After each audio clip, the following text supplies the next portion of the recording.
Most importantly, I know the recent terrorist assault on the people of this nation has left a deep, deep wound. More than 1,300 innocent Israelis killed, including at least 31 American citizens by the terrorist group Hamas. Hundreds of young people at a music festival. The festival was for peace, gunned down as they ran for their lives. Scores of innocents, from infants to elderly grandparents, Israelis and Americans, taken hostage. Children slaughtered, babies slaughtered, entire families massacred. Rape, beheadings, bodies burned alive. Hamas committed atrocities that recall the worst ravages of ISIS, unleashing pure, unadulterated evil upon the world.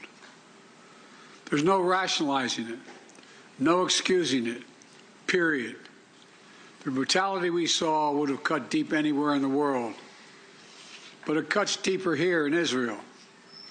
October 7th, which was a sacred Jewish holiday, became the deadliest day for the Jewish people since the Holocaust. It has brought to the surface painful memories and scars left by millennia of anti-Semitism and the genocide of the Jewish people. The world watched then, it knew, and the world did nothing. We will not stand by and do nothing again. Not today, not tomorrow, not ever. To those who are living in limbo, waiting desperately to learn the fate of a loved one, especially to families of the hostages, you're not alone. We're working with partners throughout the region, pursuing every avenue to bring home those who are being held captive by Hamas. I can't speak publicly about all the details, but let me assure you, for me, as the American president, there's no higher priority than the release and safe return of all these hostages. To those who are grieving, a child, a parent, a spouse, a sibling, a friend, I know you feel like there's that black hole in the middle of your chest. You feel like you're being sucked into it. The survivor's remorse, the anger, the questions of faith in your soul. Staring at that empty chair, sitting Shiva. The first Sabbath without them. They're the everyday things, the small things that you miss the most. The scent when you open the closet door. The morning coffee you shared together. The bend of his smile, the perfect pitch of her laugh, the giggle of your little boy, the baby. For those who have lost loved ones, this is what I know. They'll never be truly gone. There's something that's never fully lost, your love for them and their love for you. And I promise you, you'll be walking along some days and say, what would she or he want me to do? You smile when you pass a place that reminds you of them. That's when you know. When a smile comes to your lips before a tear to your eye, that's when you know you're going to fully make it. That's what will give you the fortitude to find light in the darkest hours. When terrorists believe they could bring you down, bend your will, break your resolve. But they never did and they never will. Instead, we saw incredible stories of heroism and courage. Israelis taking care of one another, neighbors forming watch groups to protect their kibbutz, opening their homes to shelter survivors, retired soldiers running into danger once again, civilian medics flying across rescue missions, and off-duty medics at the music festival caring for the wounded before becoming a victim himself. Volunteers retrieving bodies of the dead so families could bury their loved ones in accordance with Jewish tradition. Reservists leaving behind their families, their honeymoons, their studies abroad without hesitation, and so much more. The State of Israel was born to be a safe place for the Jewish people of the world. That's why it was born. I've long said, if Israel didn't exist, we'd have to invent it. And while it may not feel that way today, Israel must again be a safe place for the Jewish people. And I promise you, we're going to do everything in our power to make sure that it will be. 75 years ago, just 11 minutes after its founding, President Harry S. Truman and the United States of America became the first nation to recognize Israel.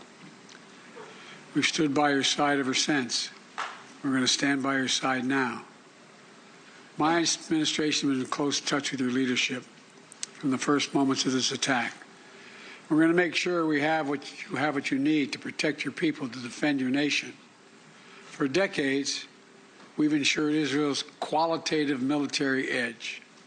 And later this week, I'm going to ask the United States Congress for an unprecedented support package for Israel's defense. We're going to keep Iron Dome fully supplied so it can continue standing sentinel over Israeli skies, saving Israeli lives.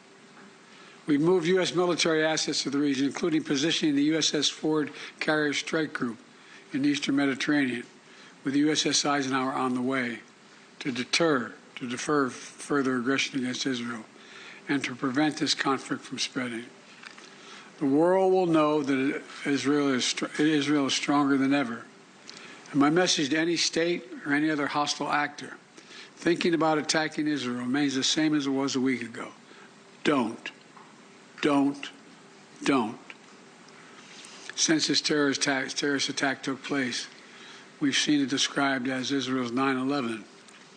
Though for a nation the size of Israel, it was like 15 9/11s. The scale may be different, but I'm sure those horrors have tapped into some kind of primal feeling in Israel, just like it did and felt in the United States. Shock, pain, rage, an all-consuming rage. I understand, and many Americans understand.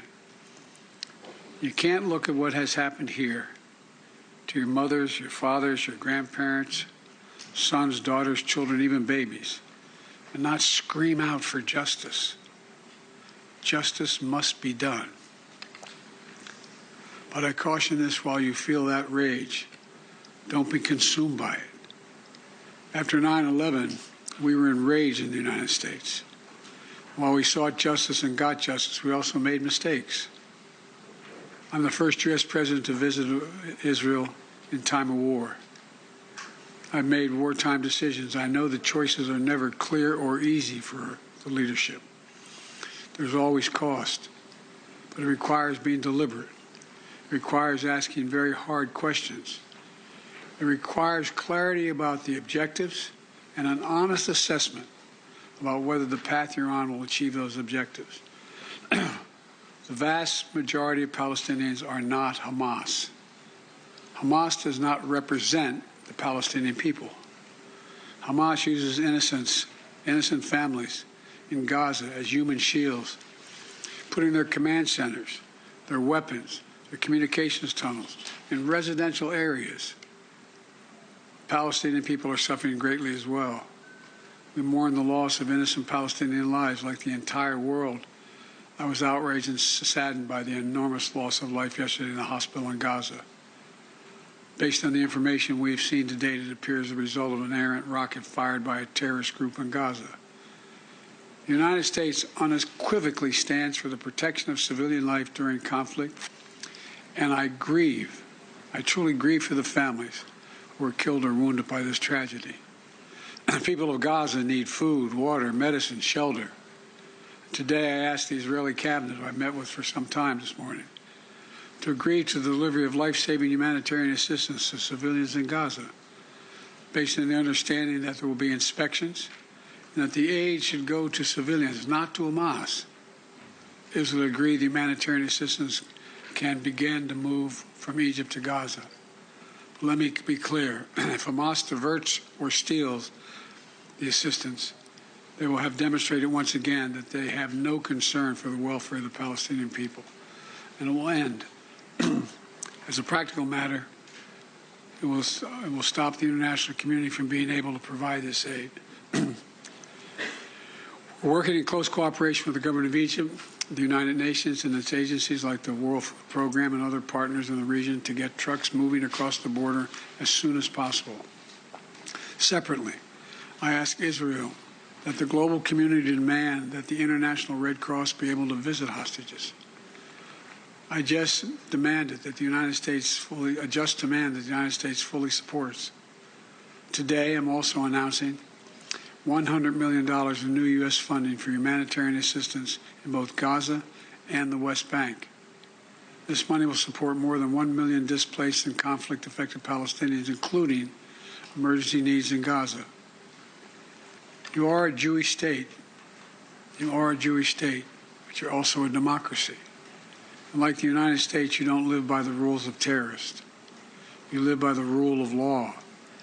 And when conflicts flare, you live by the law of wars. What sets us apart from the terrorists is we believe in the fundamental dignity of every human life. Israeli, Palestinian, Arab, Jew, Muslim, Christian, everyone. You can't give up what makes you who you are. If you give that up, then the terrorists win, and we can never let them win. You know, Israel's a miracle, a triumph of faith and resolve and resilience over impossible pain and loss. Think about October 7th, the Jewish holiday, where you read about the death of Moses, a tragic story of a profound loss to an entire nation, a death that could have left hopelessness in the hearts of the entire nation. But though Moses died, his memory, his message, his lessons have lived on for generations of the Jewish people as well as many others. And just as the memory of your loved ones will live on as well. After reading the story of Moses' death, those who observed the holiday began reading the Torah from the very beginning. The story of creation reminds us of two things. First, that when we get knocked down, we get back up again, and we begin anew. And second, when we're faced with tragedy and loss, we must go back to the beginning and remember who we are. We are all human beings, created in the image of God with dignity, humanity, and purpose. In the darkness, to be the light unto the world is what we're about. You inspire hope and light for so many around the world. That's what the terrorists seek to destroy. That's what they seek to destroy. Because they live in darkness, but not you, not Israel. Nations of conscience like the United States and Israel are not measured solely by the example or power. We're measured by the power of our example. That's why, as hard as it is, we must keep pursuing peace. We must keep pursuing a path so that Israel and the Palestinian people can both live safely, in security, in dignity, and in peace. For me, that means a two-state solution. We must keep working for Israel's greater integration with its neighbors. These attacks have only strengthened my commitment and determination and my will to get that done. I'm here to tell you the terrorists will not win. Freedom will win. So let me end where I began. Israel, you're not alone. The United States stands with you. I told the story before, and I'll tell it again, of my first meeting with an Israeli prime minister 50 years ago as a young senator. I was sitting across from Golda Meir at her desk in her office. And she had a guy who later became prime minister, sitting next to me, just before the 1973 Yom Kippur War. And she flipped the maps up and down, telling me how bad things were and how terrible they were. All of a sudden, she looked at me and she said, "Would you like a photograph?" I looked at her. She got up from her desk and walked out into that hallway. I think it's marble flooring. Walked out in the hallway. We walked out and there were a bunch of photographers standing in front of us. We were standing shoulder to shoulder. Without her looking at me, she said to me, knowing I'd hear her, "Why do you look so worried, Senator Biden?" And I said, "Worried? Like, of course I'm worried." And she looked at me and she didn't look. She said, "We don't worry, Senator. We Israelis have a secret weapon. We have nowhere else to go." Well, today, I say to all of Israel, the United States isn't going anywhere either. We're going to stand with you. We'll walk beside you in those dark days, and we'll walk beside you in the good days to come. And they will come. As you say in Hebrew, which I'm not going to attempt to do because I'm such a terrible linguist, I'll say it in English. The people of Israel live.